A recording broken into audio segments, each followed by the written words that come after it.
असफलता एक चुनौती है, इसे स्वीकार करो। क्या कमी रह गई देखो और सुधार करो। कुछ किए बिना ही जय जयकार नहीं होती, कोशिश करने वालों की कभी हार नहीं होती। जय हिंद दोस्तों, डेली करंट अफेयर्स की क्लास लेकर आ गया हूं। तो आशा करता हूं आप सब जहां भी होंगे स्वस्थ होंगे और अपनी तैयारी को एक अंतिम परिणाम दे रहे होंगे। तो आज हम बात करने वाले हैं 18 जुलाई दिन मंगलवार के करंट अफेयर्स की। तो आप सभी का जीवन और दिन दोनों मंगलमय हो, यही शुभकामना है। तो पर डे सुबह 6 बजे यह करंट अफेयर्स की अपडेट मिल जाती है। तो अगर आपने हमारे चैनल को सब्सक्राइब नहीं किया तो सब्सक्राइब कर लीजिए और बेल आइकन को भी प्रेस कर दीजिए, जिससे आने वाली प्रत्येक वीडियो का नोटिफिकेशन आप तक सबसे पहले पहुंचे। तो चलिए देख लेते हैं आज का सेशन। तो पहला प्रश्न देखिए कि फ्रांस के मार्सिले में नया वाणिज्य दूतावास कौन सा देश खोलेगा। तो फ्रांस के मार्सिले में नया वाणिज्य दूतावास जो है वो भारत देश खोलेगा। कौन सा देश खोलेगा? तो भारत देश खोलेगा। तो प्रधानमंत्री नरेंद्र मोदी अपने फ्रांस यात्रा के दौरान जो है पेरिस के ला सीन म्यूजिकल में भारतीय समुदाय को जो है संबोधित किया। किसने? तो प्रधानमंत्री नरेंद्र मोदी ने।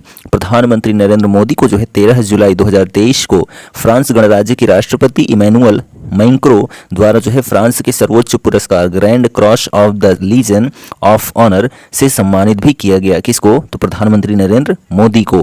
प्रधानमंत्री मोदी ने 13 से 15 जुलाई 2023 तक जो है फ्रांस और संयुक्त अरब अमीरात की आधिकारिक यात्रा पर थे। प्रधानमंत्री मोदी की यह जो है 6ठी फ्रांस यात्रा थी, जो कि अभी हाल ही में 14 जुलाई को किए। तो प्रधानमंत्री 14 जुलाई 2023 को बेस्टिल डे परेड में मुख्य अतिथि के रूप में गए थे।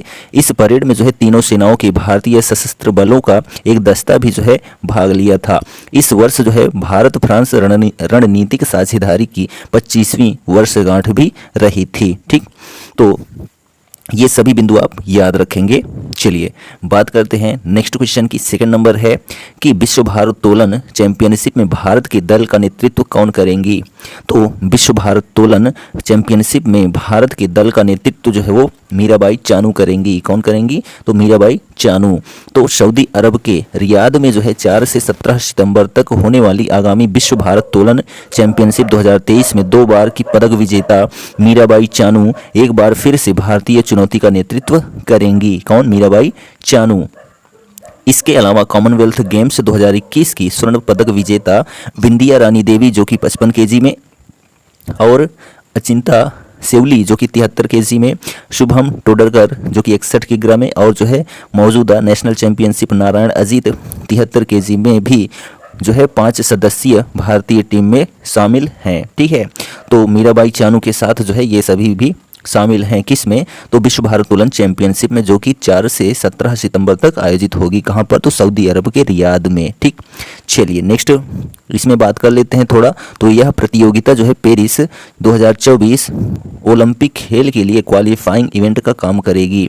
यह जो प्रतियोगिता आयोजित की जा रही सऊदी अरब के रियाद में 4 से 17 सितंबर तक, यह जो है पेरिस 2024 ओलंपिक खेल के लिए क्वालिफाइंग इवेंट का काम करेगी। ठीक, चलिए थर्ड नंबर क्वेश्चन है कि पिता पुत्र को आउट करने वाले पहले भारतीय गेंदबाज हाल ही में कौन बने हैं।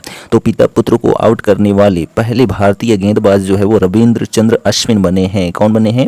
आर अश्विन बने हैं। इन्होंने जो है शिव नारायण पॉल को जो है पहले आउट किया था, ये पिता हैं। और जो तेग नारायण पाल चंद्र पॉल हैं, ये जो इनके बेटे हैं।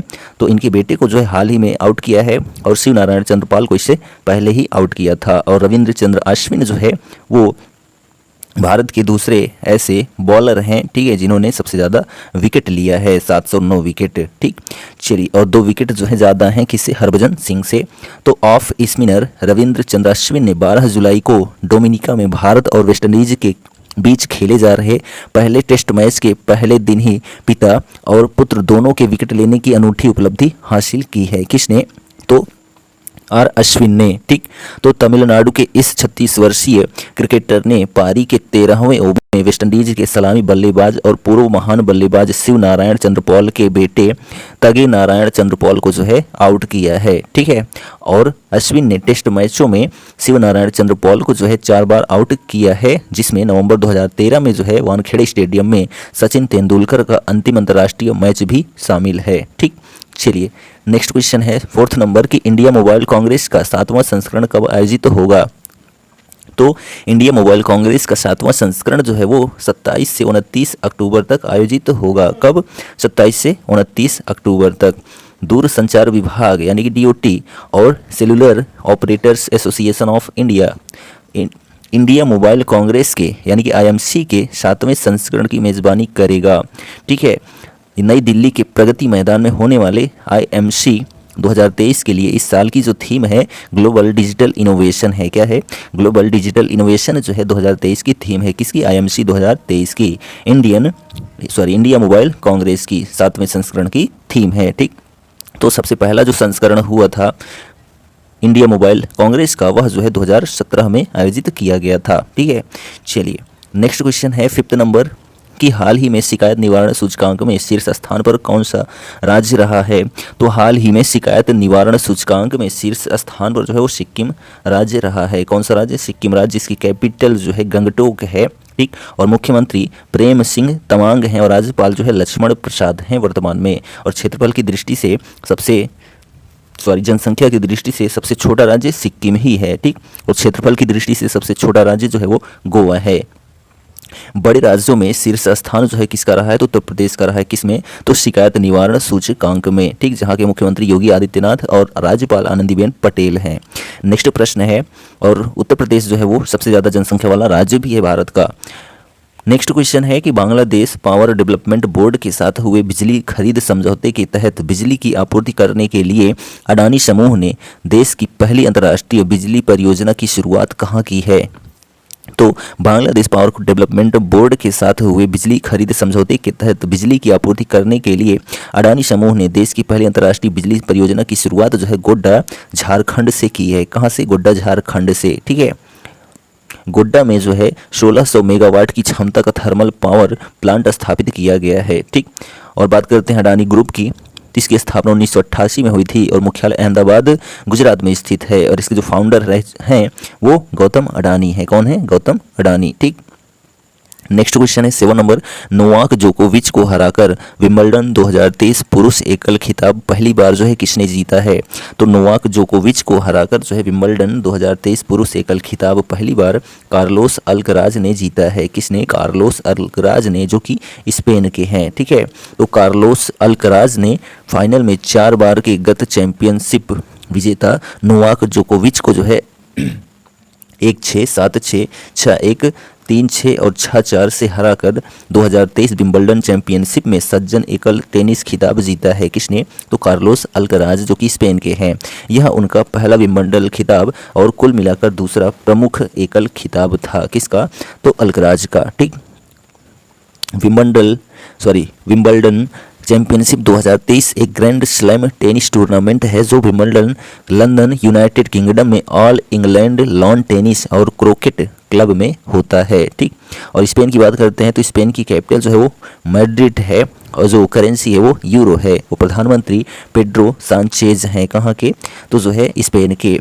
और बात करते हैं यूनाइटेड किंगडम की तो कैपिटल जो है लंदन है और जो प्रधानमंत्री हैं ऋषि सुनक हैं। नेक्स्ट क्वेश्चन है 8 नंबर की ट्यूनीसिया की जो ओन्स जेब्यूर को हराकर विंबलडन 2023 महिला एकल खिताब जीतने वाली पहली गैर वरीयता महिला खिलाड़ी कौन बनी है?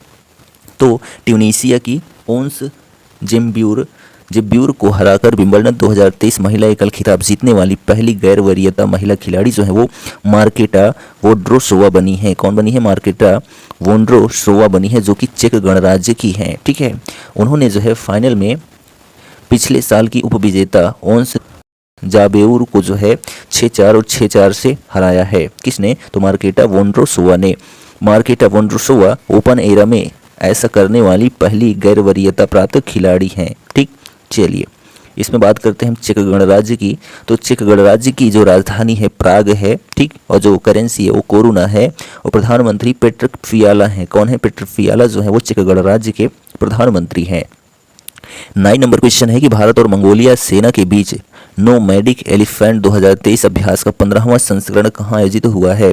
तो भारत और मंगोलिया सेना के बीच जो है नोमैडिक एलिफेंट 2023 अभ्यास का 15वां संस्करण जो है वो उलान बटार मंगोलिया में आयोजित हुआ है। कहाँ पर? Ulaanbaatar Mongolia. Ulaanbaatar जो है मंगोलिया की राजधानी है और जो करेंसी है मंगोलिया की मंगोलियन टुगरिक है। ठीक है, चलिए नेक्स्ट क्वेश्चन है 10 नंबर कि बैंकॉक में आयोजित 24वें एशियाई एथलेटिक्स चैंपियनशिप का आधिकारिक शुभंकर क्या रहा है? तो बैंकॉक में आयोजित 24वें एशियाई एथलेटिक्स चैंपियनशिप का आधिकारिक शुभंकर जो है वो भगवान हनुमान रहे हैं। कौन? भगवान हनुमान। ठीक है, तो इसमें जो है भारत ने कुल 27 पदक जीतकर, जिसमें 6 स्वर्ण पदक, 12 रजत और जो है 9 कांस्य पदक जीतकर जो है पदक तालिका में जापान ने जो है 37 टोटल पदक जीते, जिसमें 16 गोल्ड मेडल रहा है। और चीन ने जो है 22 पदक जीते, जिसमें जो है 8 गोल्ड मेडल रहा है। के बाद तीसरे स्थान पर कौन सा देश है? तो भारत देश है पदक तालिका में। ठीक, इसका जो है शॉर्ट वीडियो के थ्रू हम पूरा प्रोवाइड कर देंगे कि भारत ने जो है किन लोगों ने, ठीक है, कि कौन सा पदक पाया है। ठीक, चलिए नेक्स्ट क्वेश्चन है यहाँ पर 11 नंबर की, चर्चा में रहा मुकुर्थी राष्ट्रीय उद्यान कहाँ स्थित है? तो चर्चा में रहा मुकुर्थी राष्ट्रीय उद्यान जो है वो तमिलनाडु राज्य में स्थित है। कहाँ पर? तमिलनाडु राज्य में स्थित है, जहाँ के मुख्यमंत्री M.K. स्टालिन हैं। ठीक, और आर.एन. रवि राज्यपाल हैं। तो मुकुर्थी राष्ट्रीय उद्यान जो है दक्षिण भारत के तमिलनाडु राज्य के नीलगिरी जिले में स्थित एक राष्ट्रीय उद्यान है, जिसकी स्थापना 12 दिसंबर 2001 को हुई थी। किसकी? तो मुकुर्थी राष्ट्रीय उद्यान की। ठीक, चलिए नेक्स्ट क्वेश्चन 12 नंबर की, किसने एग्री इंफ्रा फंड के तहत बैंकों के लिए भारत नामक एक नए अभियान की शुरुआत की है? तो जो है कृषि और किसान कल्याण मंत्रालय के सचिव जो है मनोज आहूजा ने, किसने? मनोज आहूजा ने जो है एग्री इंफ्रा फंड के तहत बैंकों के लिए भारत नामक एक नए अभियान की शुरुआत की है। किसने? तो मनोज आहूजा ने। तो भारत का जो फुल फॉर्म होता है, वैसे स्पेलिंग BHARAT होता है, तो इसका full form banks heralding accelerated rural and agricultural transformation होता है। किसका? तो भारत का फुल फॉर्म। नाम से जो है एग्री इंफ्रा फंड के तहत बैंकों के लिए एक नया अभियान शुरू किया गया है।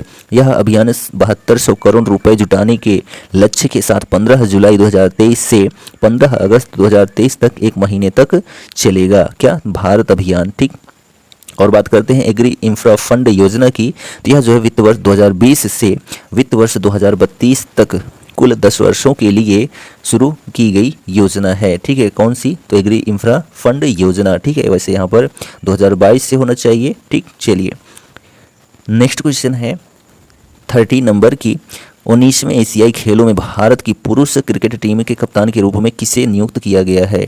तो 19वीं एशियाई खेलों में भारत की पुरुष क्रिकेट टीम के कप्तान के रूप में जो है ऋतुराज गायकवाड़ को नियुक्त किया गया है। किसको?